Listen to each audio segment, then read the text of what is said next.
Milik Allah lah apa yang ada di langit dan apa yang ada di bumi. Jika kamu nyatakan apa yang ada di dalam hatimu atau kamu sembunyikan, niscaya Allah memperhitungkannya tentang perbuatan itu bagimu. Dia mengampuni siapa yang Dia kehendaki dan mengazab siapa yang Dia kehendaki. Allah Maha Kuasa atas segala sesuatu. Quran Surat Al-Baqarah ayat 284.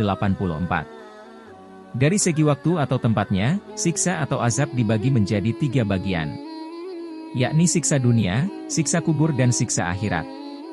Di dunia, azab yang diturunkan juga memiliki banyak bentuk. Azab berupa kehinaan, wabah penyakit, gempa yang kuat, angin topan, banjir, petir, kebakaran besar dan sebagainya. Lalu, bagaimana dengan tayang televisi yang memperlihatkan azab kematian?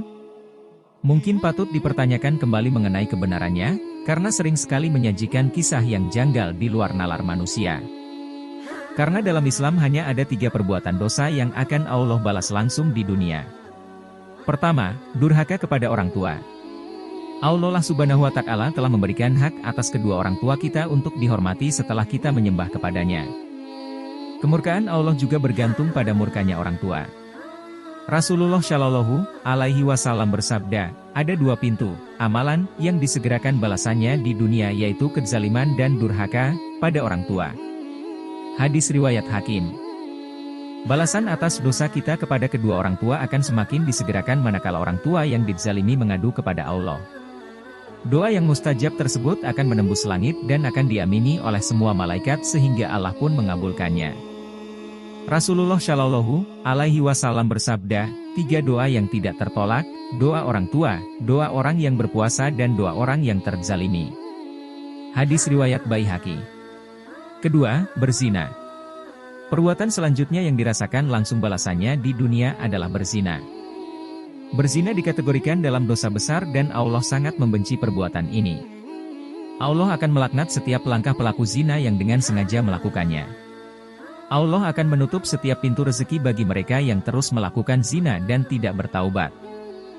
Dampak buruk dari zina selain ganjaran dosa besar adalah terjangkit berbagai penyakit. Inilah balasan bagi orang yang melakukan perzinahan. Untuk itu jangan sekali-kali mendekati perbuatan zina. Ketiga, berlaku curang dalam berdagang. Dalam perniagaan terdapat dosa yang langsung dibalas saat masih di dunia, yaitu curang dalam timbangan. Kecurangan yang umum dilakukan adalah dengan mengurangi takaran timbangan.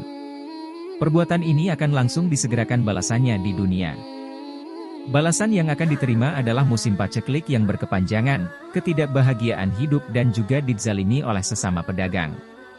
Rasulullah Shallallahu Alaihi Wasallam bersabda, barang siapa menjadikan akhir zaman sebagai orientasi hidupnya, maka Allah akan jadikan kekayaan dalam hatinya. Allah himpun kekuatannya dan dunia akan menghampirinya meski ia tidak menginginkannya. Dan sebaliknya barang siapa menjadikan dunia sebagai cita-citanya, Allah jadikan kefakiran ada di depan matanya. Allah cerai beraikan urusannya dan dunia tidak menghampirinya kecuali apa yang sudah Allah takdirkan untuknya. Hadis riwayat Tirmidzi. Oleh sebab itu, azab yang terjadi dunia ini, yang dapat dirasakan atau disaksikan langsung oleh mata kepala, ataupun azab yang ditunjukkan lewat kisah-kisah yang diwahyukan Allah, seharusnya menjadi pelajaran dan peringatan yang menghadirkan manfaat dan hikmah.